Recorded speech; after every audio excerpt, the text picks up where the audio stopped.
Kupatula nthaka yabwino, dziko la Malawi lilinso ndi mitsinje komanso madamu amene amapereka nthaka ndi madzi abwino zimene zingathandizire ulimi osiyanasiyana. Mwinatu n'chifukwa chake ena amati dziko la Malawi silosauka koma kuti anthu ake ndi amene ali ovutika. Mu programu ya dziko la mkaka ndi uchi sabata ino tikufuna timve ndi kukudziwitsani za ntchito zina za madzi makamaka pa ulimi. Tili ku sukulu ya ukachenjede ya Luwana ku Bunda campus kumene madamu amadzi akugwiritsidwa ntchito yochulukitsira mbewu ya nsomba kupatula kuchita ulimi wa nsomba umene. Ena nkumafunsa kuti nsomba kukhala ndi mbewu nanga ulimi wa nsomba nkupindula nawo.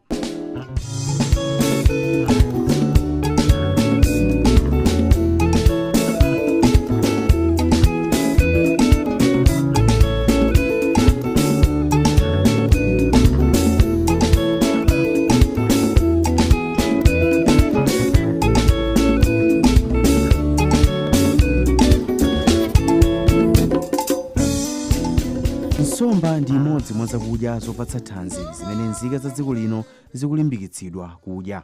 Kupatulapo, nsomba ndi imodzi mwa zinthu zimene mtengo wake pa kilo uli okwererapo kuyerekeza ndi mbewu komanso ziweto zina. Izi zikungotanthauza kuti ulimi wa nsomba ndi waphindu kwambiri kwa alimi komanso dziko la Malawi. Austin Ntentiwa ndi mkulu wa nthambi ya Aquaculture and Fisheries imene mwazina ikuyang'anira za madzi ndi ulimi wa nsomba pa sukulu ya Luwana, ndipo akuti phindu limene mlimi wa nsomba angalipeze ndi losasimbika. Tikaliza Aquaculture and Fisheries Science tikunena za ulimi okhuza zinthu zimene zimakhala m'madzi mbali ya aquaculture.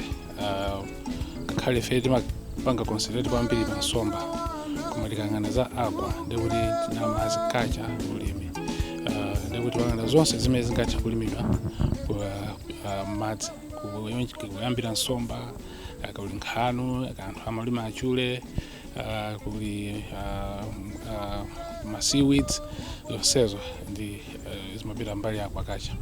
Ndi tikapita ku fisheries ku timang'ana za mmene tingasamalire komanso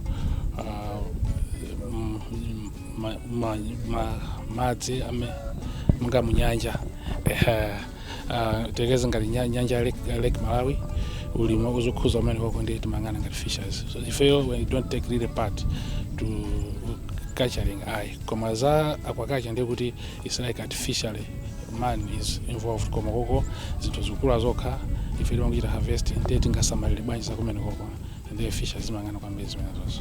Komano kafukufuku iza kuti pali mayiko ena ake dziko lapansi ino akupindula kwambiri ndi ulimi wa nsomba. Mayiko ngati tingoyerekeza Czech Republic ali madamu akuluakulu oti akati ulimi wa nsomba amadala amenewo. Timayiko ngati tikapita ngati ku Thailand, tikapita ku Bangladesh kumene koko anthu akulima ulimi wa nsomba, kupanga nsomba, akulima nsomba ndi umakhala kuti moyo udala amenewo. So timangoutayira koma ndi ulimi oti titakhala kutayikapo mtima athu onse ndi kuti tikhoza kukhala kuti ulimi oti tikuthandiza kwambiri mwinanso kuposa mmene ulimi wa ziweto zinangatekeze ng'ombe ndi zina zotero. Chifukwa tikamang'ana ulimi wa nsomba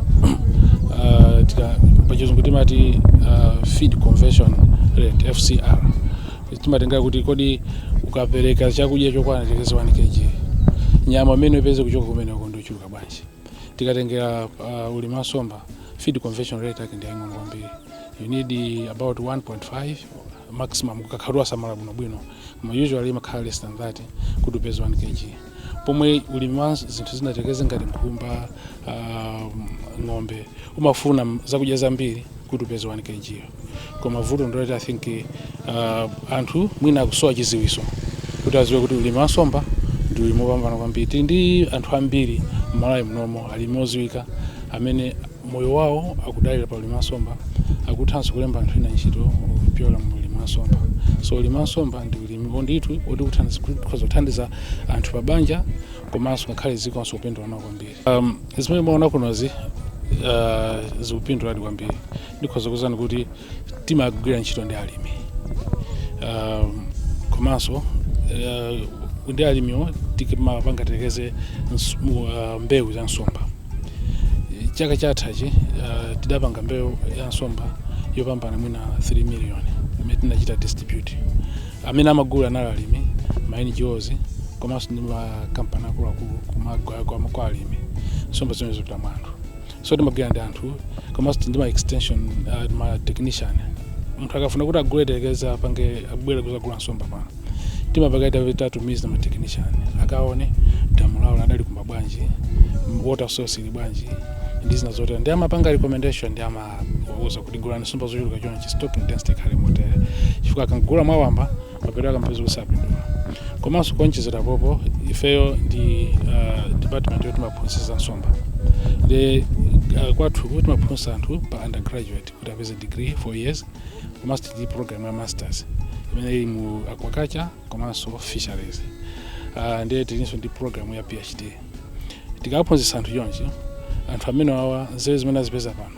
sikuti amazisiya kumwe pano ya amapita nazo ena pano agwira ma NGO ena agwira mu makampani osiyanasiyana ena agwira mboma mukalifunsa panopa kuti anthu amene ali ma district fisheries officer ambiri anaphunzira kuti mumva kuti ambiri adachokera panopa so tikuthandizira kwambiri community yathu kupatula kumalawi kunoko ndifuna ndikusimikizeni kuti mangati program yathu ya masters ngakhale ya BSc komanso ya PhD timakhala ndi ophunzira ambiri ochoka kunja pano ndinena pano tili ndi ophunzira ena ochoka ku Nigeria amene apanga PhD tili ndi ophunzira ochoka ku Zambia tili ndi ophunzira ochoka ku Rwanda ku Burundi ku Sudan onsewo tikaphunzitsa nzeru zimene atenga panopa amapitisa makwawo ndi kuti ulimi nsomba upitirira tingoonjezeranso kuti mwina kuyambira kuja sinanene bwino kuti ifeyo ngati department ya aquaculture ndi center of excellence in Africa for aquaculture and fisheries it's a World Bank center of excellence sanzo kuti ifeyo ndife ngati muni wounikira maiko ena ku Southern and Eastern Africa zokhuza nsomba adatisankhalikalikaye ataona mmene tili panopa ndi amati timapanga ma studies osiyanasiyana kutoka komanso kuphatiza zathu amene ali kunja na kupeza kafukufuku osiyanasiyana ndi zotsatira zake ndi kumapasa anthu zimene zikugwiritsidwa ntchito kunena chilungamo ulimi wa nsomba kumalawi kunoko sikutichita bwino kwenikweni koma we are on the right track chifukwa mukayang'ana tingolekeza mafiga mwina singapeke exactly koma tikayang'ana anthu farming families in Malawi timanena kuti 80% of the population live in the rural area and they're involved in farming. Mukatenga 80% ya population of Malawi, which is about 19 million or 20 million. We are talking about 13 million people, 12 million people who are involved in farming. Come out of that, population ya anthu imene kupanga za ulimi Malawi is about maybe less than 15,000. And ndali myasomba osapambana 15,000. So mukatenga 15,000 out of 13 million people amene kupanga za ulimi. Mwana kuti population amene apanga za nsomba ndiyo chepa.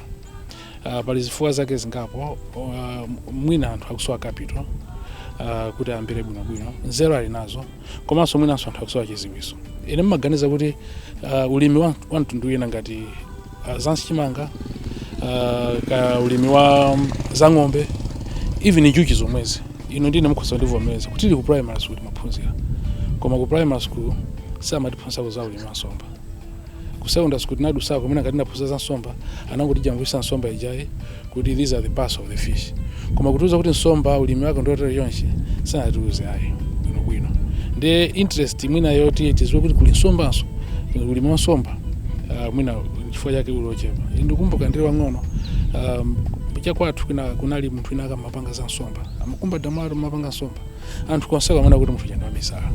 So that is the mentality that people have kuti ulimi wa nsomba ndi nsomba zimakhama zimakula zokhala paka kugwira.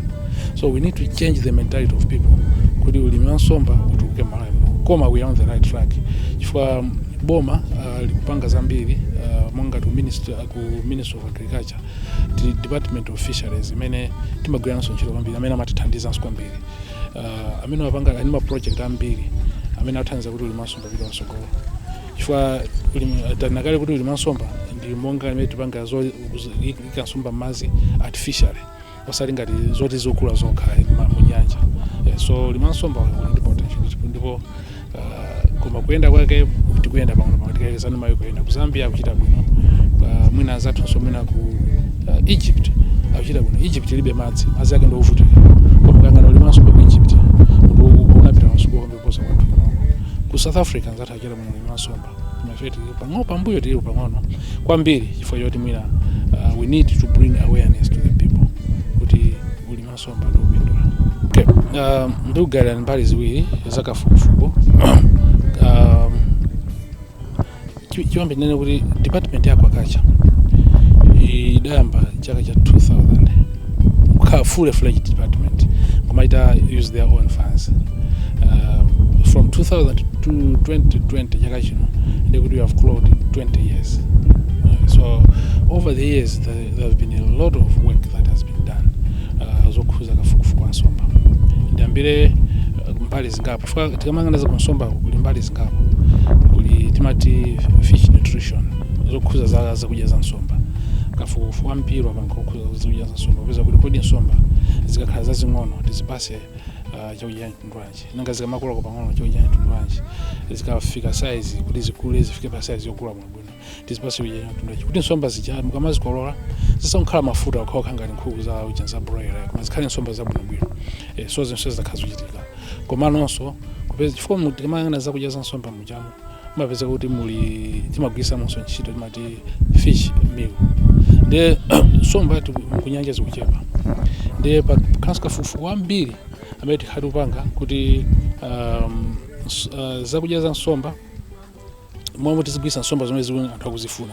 Famu ino ndi ndikufuna nsomba koma nsomba zomwe tizitenganso kazigaya kupangira feed ndiye makhanga there's competition ndiye pakaka fukufuku zakuti kodi tingachite bwanji replace zakudya za nsombazi kuti pezere china chake kuti zomwe zipeka bwinobwino thanzi kwa nsomba zikula bwinobwino. Ndiye pano pali kafukufuku peza tima insects kuti azita replace mwachisanzo anthu pano pakupanga kafukufuku wa mphemvu kuti aziberekese mphemvu kuti azizigaya zilowe malo mwawo uja nsomba zimene fish meal zoti anthu akhuza zivomeza mwa mtundwanji izo ndipambuyo koma kafukufuku yakutani akuchitika. Palinso kafukufuku ina okhuza za feed zomwezo amene akuyesera kupeza kuti malo mwa mwina nsombazo tizipeze uende magazi anthu akapa nyama nthawi zambiri mwina magazi yapangotaya so kupeza magazi aja wachita replace malo mwa ujani ngati protein source.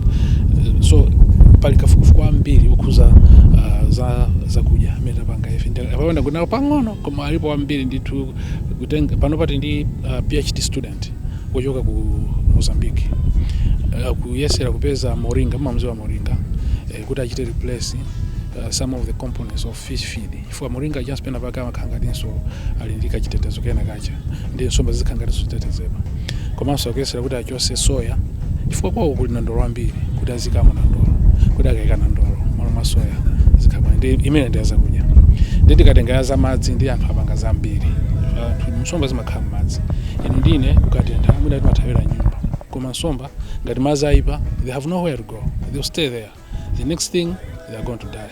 So anthu akafufuza kuti nsomba zikule bwino kuti temperature ofunikira ku temperature tizika temperature anje pali nsomba zina zake mwina tikazika muje kuti zibereke zimakanika kubereka bwino kafukufuku kuti nsomba zikhozobereka at what temperatures.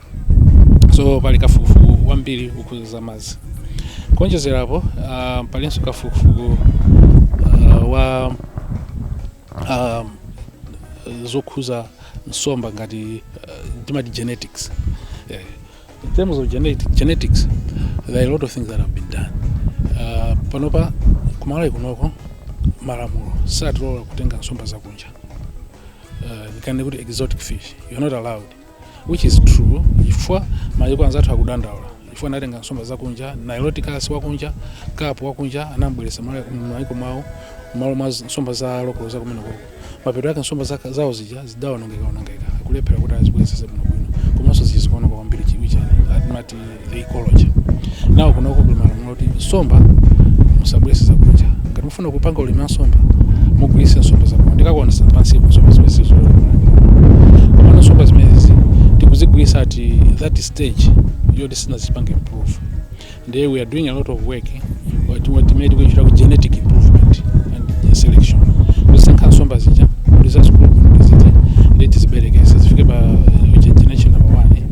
kusankhazo zabwino tizibereke titi zapeze pena pake kuti apapa ndiye nsomba izizi zabwino zadi tsopano kuti anthu akalima akayika muja mtima mwawo within 6 months they can harvest maybe nsomba yokula mwina more than 1 kg or whatsoever.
Tsopano momwe tili muno ndi mmene akachenjedwe osiyanasiyana kuno amagwiritsa ntchito malo amene anthu kuno amagwiritsa ntchito kubereketsera nsomba.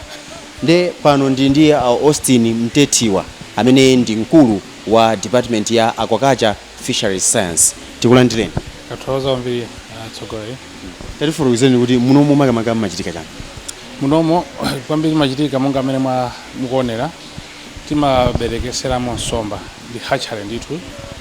Nsomba zathu zili magulu awiri kapena angapo zimene timagwisa malawi munomo. Pali nsomba zimene simayikira pansi mchenga kapena ma substrate timazitchula kuti substrate spawners.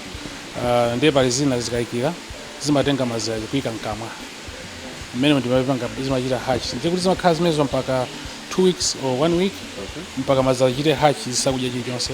Akachita hatch anaja zimachita release. Muchizungu timazitchula zimene zimachitwa Oreochromis. The other ones they are not Oreochromis, they are kama tilapia pano tiwachwa makuti Coptodon amene amayikira pansi. Ndiye zimene chimachitika nsomba zikayikira maziraja. Ndiye nsomba imuna imabwera nkuchita fertilize maziraja. Pamene pachapa maziraja atayikira ndiye akayikiridwa maziraja timatola maziraja nsomba jakayika mazira mkamwa muja timayisegula mkamwa muja ndikuchosa mazira mkamwa muja ndikubwesa kunoko kuzayika mbali yangu maboto mukuwaona uko timayika mmene momwe ndiye mmene mazi amakhala akuthamanga. Ndiye pakapita nthawi maziraja amaswa kutuluka ana amene mjamu ndi anachiti mayika mukuti akule bwinobwino in a controlled environment chifukwa ntati ting'ono. Chifukwa tinaona kuti survival rate ya tiana timene tikakhala mapondi ndi mno mu hatchery which is controlled environment ndiyosiyana. Inoyi ndi solar hatchery. Solar hatchery ngati maona kunjaku kuli mapanel ndi mabattery zimene zija zimagwira ntchito muno magesi amuno sathira.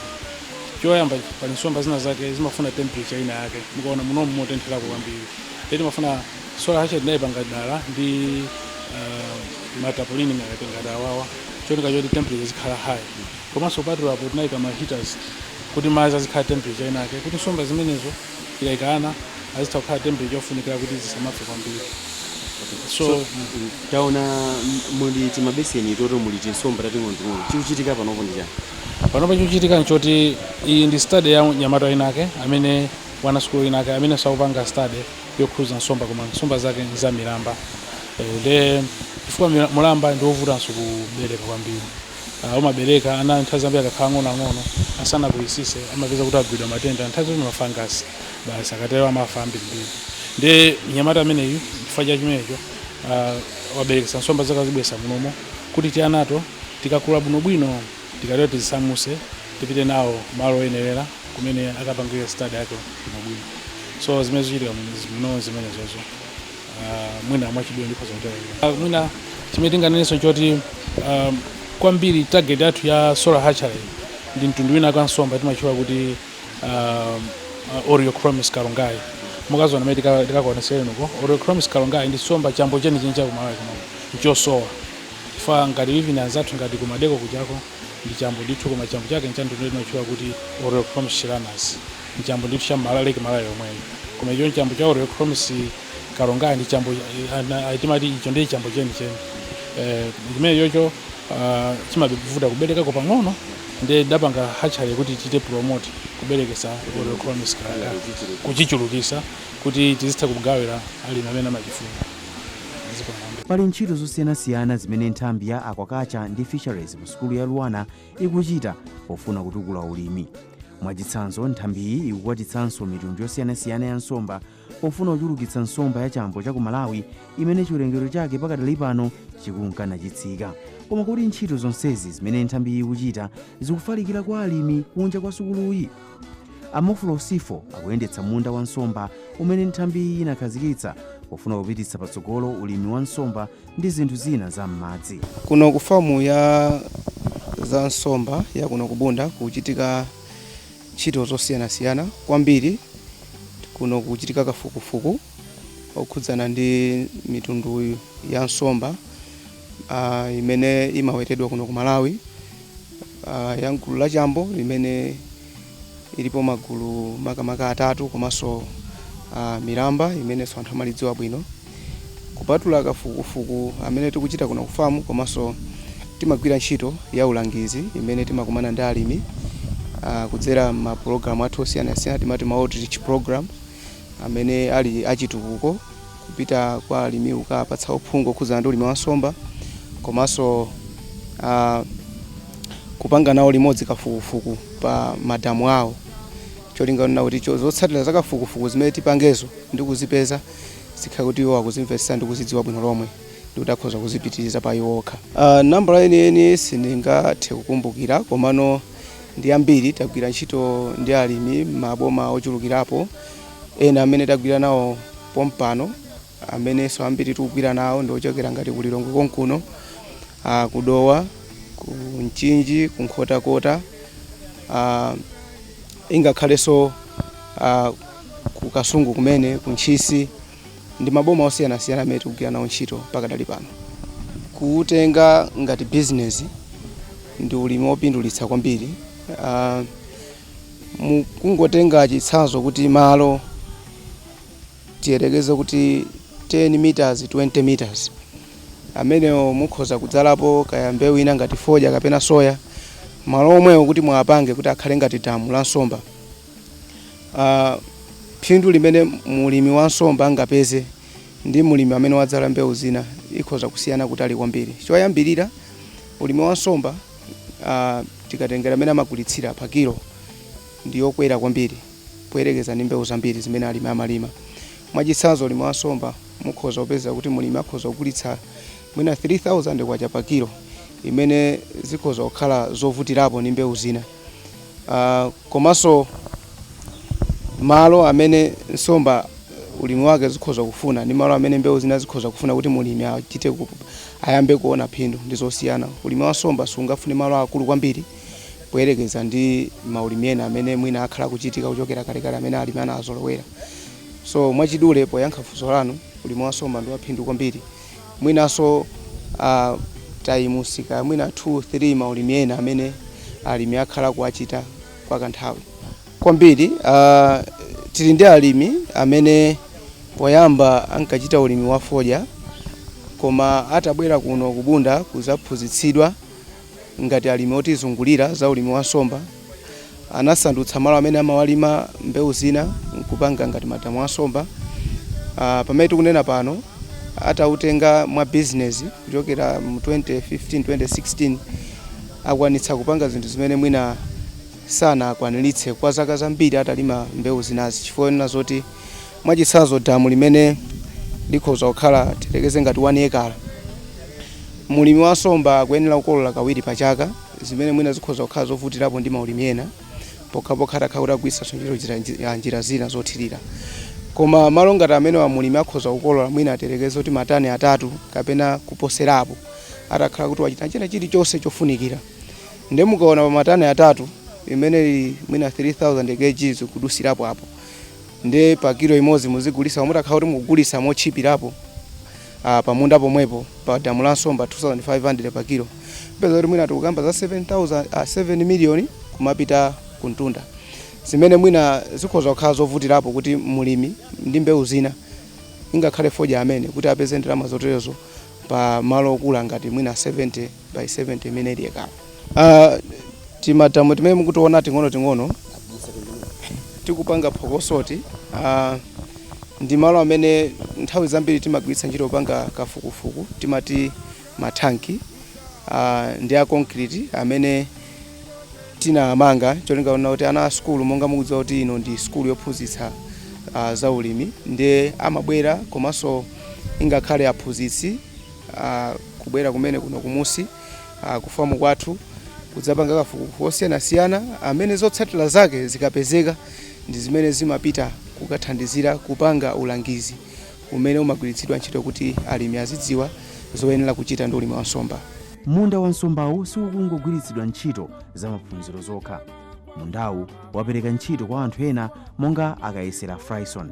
Ulimi wa nsomba utipindulira kapena kuti chisamalira nsomba ndikosavuta. Kusamalira nsomba mbikira zingapo nkanakulu nkudyetsera nkuziona maisangana magramu zikuti nsomba ikukula bwanji imene kimapatsa chithunzi chakuti nsomba kuti ikukula bwino kwambiri. Chakudya chake ndi chimanga, soya ndi deya. Timazitenga zinthu chingati chimanga ukagaya, deyaso ukagaya, soyaso ukazinga pang'ono ukagayaso kumikisa kumadya changati imene zimene ukhalira. Tikupeza phindu komanso chithandizo. Padakapanda ulimi wa nsomba enafe sidakakhala panopa timapezeka magwira ntchito za nsomba.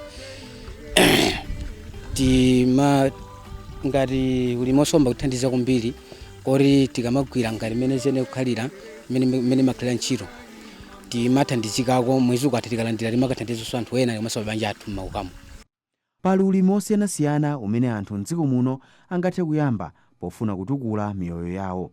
Ulimi wa nsomba, ulimi wa mbewu komanso nyama zosiyanasiyana. Kodi inu ulimi muyamba liti? Ndinaleki Nsikiti, tiye ndikumanenso sabata yamawa pamene tipitirize kufotokozerani ntchito zosiyanasiyana zimene sukulu ya Luwana ikugwira pofuna kutukula ulimi m'dziko muno.